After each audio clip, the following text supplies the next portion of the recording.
PSV news Tamil channel நேயர்களுக்கு வணக்கம். பிரதமர் மோடி ஆகஸ்ட் 29ஆம் தேதி ஜப்பான் சீனம் பயணம் மேற்கொள்ள உள்ளார். பிரதமர் மோடி முதலில் 2 நாள் பயணமாக ஜப்பானுக்கு செல்கிறார். அங்கு நடைபெறும் இந்தியா ஜப்பான் வருடாந்திர உச்சிமாநாட்டில் பங்கேற்கிறார். மேலும் ஜப்பான் பிரதமர் ஷிகேரு இசிபாவுடன் மோடி இருதரப்பு பேச்சுவார்த்தை நடத்துகிறார்.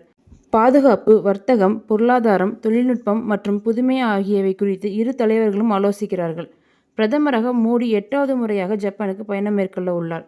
ஜப்பான் பயணத்தை முடித்துக்கொண்டு 31ஆம் தேதி பிரதமர் மோடி சீனாவுக்கு செல்கிறார். அங்கு தியான்ஜின் நகரில் வருகிற 31 மற்றும் செப்டம்பர் 1ஆம் தேதி நடைபெறும் ஷாங்காய் ஒத்துழைப்பு அமைப்பின் உச்சி மாநாட்டில் பங்கேற்பதற்காக மோடி சீனாவுக்கு பயணம் மேற்கொள்கிறார். இது தொடர்பாக இந்திய வெளியுறவுத்துறை வெளியிட்ட அறிக்கையில், பிரதமர் மோடி ஜப்பான் பயணத்துக்கு பிறகு சீன அதிபர் ஜி ஜின்பிங்கின் அழைப்பின் பேரில் தியான்ஜினில் நடைபெறும் ஷாங்காய் ஒத்துழைப்பு அமைப்பு உச்சி மாநாட்டில் கலந்து கொள்ள சீனாவுக்கு பயணம் செய்வார் என்று தெரிவித்துள்ளது. மாநாட்டின் போது சீன அதிபர் ஜி ஜின்பிங்குடன் மோடி இருதரப்பு பேச்சுவார்த்தை நடத்த உள்ளார்.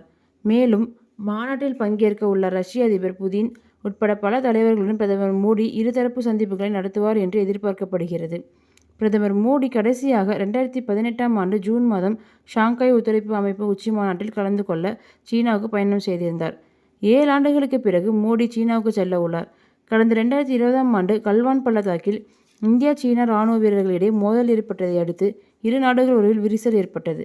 பின்னர் பேச்சுவார்த்தைக்கு பிறகு எல்லையில் இருந்து படைகள் வாபஸ் பெறப்பட்டது. ஆனால் இரு நாடுகளின் உறவில் பெரிய முன்னேற்றம் ஏற்படாமல் இருந்த நிலையில் தற்போது அமெரிக்காவின் வரி விதிப்பு நடவடிக்கைக்கு பிறகு இந்தியா சீனா தங்களது வர்த்தகத்தை வலுப்படுத்த திட்டமிட்டுள்ளன. இதனால் பிரதமர் மோடியின் சீன பயணம் முக்கியத்துவம் வாய்ந்ததாக கருதப்படுகிறது.